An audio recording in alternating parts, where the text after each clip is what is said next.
ಸ್ವಾಸ್ಥ್ಯಸ್ಯ ಸ್ವಾಸ್ಥ್ಯ ರಕ್ಷಣಂ ಆತುರಸ್ಯ ವಿಕಾರ ಪ್ರಶಮನಂ Ayurveda for all ಚಾನಲ್ಗೆ ಸ್ವಾಗತ. ನಾನು ಡಾಕ್ಟರ್ ಸಂತೋಷ್. ಅದರಲ್ಲಿ ಬುಧಾದ್ವಾರ ಮುಖಾಂತರ ರಕ್ತ ಬೀಳುವ ಮೂಲವ್ಯಾಧಿ ಅಂತೇಳಿದರೆ ರಕ್ತ ಅರ್ಷಸ್ ಅಂತ ಆಯುರ್ವೇದದಲ್ಲಿ ಹೇಳ್ತಾರೆ. ಇದರಲ್ಲಿ ತಿನ್ನಲೇಬೇಕಾದ 2 ಹಣ್ಣುಗಳನ್ನು ಚರಕರು ಹೇಳಿದ್ದಾರೆ. ಅದು ಯಾವ ಹಣ್ಣು ಮತ್ತು ಯಾವ ರೀತಿಯಲ್ಲಿ ತಿನ್ನಬೇಕು, ಎಷ್ಟು ಪ್ರಮಾಣದಲ್ಲಿ ತಿನ್ನಬೇಕು, ಯಾವ ಗಳಿಗೆಯಲ್ಲಿ ತಿನ್ನಬೇಕು ಅಂತ ಈ ವಿಡಿಯೋದಲ್ಲಿ ಸಂಪೂರ್ಣವಾಗಿ ತಿಳಿದುಕೊಳ್ಳುವ. ಮೂಲವ್ಯಾಧಿಯಲ್ಲಿ ಚರಕರು ಈ 2 ಹಣ್ಣನ್ನು ತಿನ್ನಲೇಬೇಕಂತ ಹೇಳಿದ್ದಾರೆ. ಅದರಲ್ಲಿ ಮೊದಲನೆಯದು ಕಪ್ಪು ಒಣ ದ್ರಾಕ್ಷಿ. ಇದರಲ್ಲಿರುವ ಮಧುರ ರಸ ಮತ್ತು ಶೀತ ವೀರ್ಯ ಮತ್ತೆ ಸ್ನಿಗ್ಧ ಗುಣದಿಂದಾಗಿ ಪಿತ್ತ ಶಮನವಾಗ್ತದೆ, ದಾಹ ಶಮನವಾಗ್ತದೆ ಮತ್ತು ಮಲವಿಸರ್ಜನೆ ಮೃದುವಾಗಿ ಆಗುವುದರಿಂದ ಈ ಹಣ್ಣನ್ನು ತಿನ್ನಲೇಬೇಕಂತ ಹೇಳಿದ್ದಾರೆ. ಇದರಿಂದ ಮಲಬದ್ಧತೆ ಮೃದುವಾಗಿ ಆಗ್ತದೆ. ಆದ್ದರಿಂದ ಗುದದ್ವಾರದಲ್ಲಿ ಆಗುವಂಥ ಬರ್ನಿಂಗ್ ಸೆನ್ಸೇಷನ್ ಏನಿದೆ ಅದು ಕೂಡ ಕಡಿಮೆ ಆಗ್ತದೆ. ಮತ್ತು ರಕ್ತಸ್ರಾವದ ನಂತರ ಆಗುವ ಅಶಕ್ತಿ ಅಂತೇಳಿದರೆ ನಿಶಕ್ತಿ ಏನಾಗ್ತದೆ ಅದು ಕೂಡ ಗುಣವಾಗ್ತದೆ ಅಂತ ಹೇಳಿದ್ದಾರೆ. ಆದ್ದರಿಂದ ಕಪ್ಪು ಒಣ ದ್ರಾಕ್ಷಿಯನ್ನು ತಿನ್ನಲೇಬೇಕಂತ ಹೇಳಿದ್ದಾರೆ. ಈ ಥರ ಕಪ್ಪು ಒಣ ದ್ರಾಕ್ಷಿಯನ್ನು ತೆಗೆದುಕೊಳ್ಬೇಕು. ನಂತರ ಇದನ್ನು ನೀರಿನಲ್ಲಿ ನೆನೆಸಿಡಬೇಕು. 1 ದಿನಗಳ ಕಾಲ ನೆನೆಸಿಟ್ಟು ಮಾರನೇ ದಿನ ಬೆಳಿಗ್ಗೆ ಅಥವಾ ಮಧ್ಯಾಹ್ನ ಹೊತ್ತು ತಿನ್ನಬೇಕಾಗ್ತದೆ. ನೋಡಿ ವೀಕ್ಷಕರೇ, 1 ದಿನ ನೆನೆಯಿಟ್ಟ ಕಪ್ಪು ಒಣ ದ್ರಾಕ್ಷಿ ಈ ಥರ ಇರ್ತದೆ.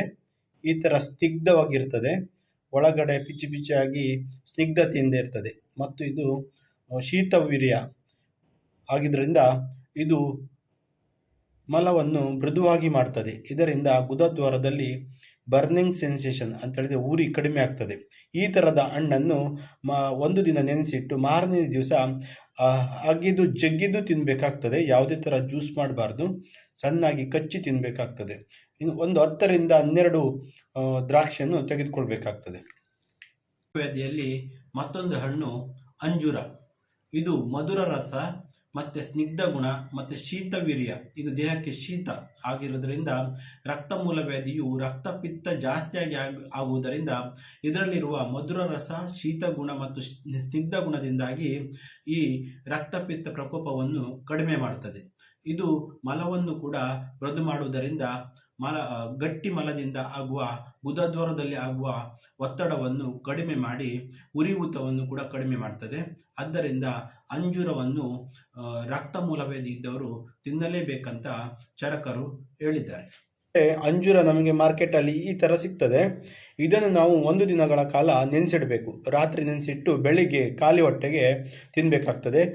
ಇದು ನಮಗೆ ನೆನೆಸಿಟ್ಟ ಮೇಲೆ ಈ ಥರ ಬರ್ತದೆ, ಈ ಥರ ಇರ್ತದೆ.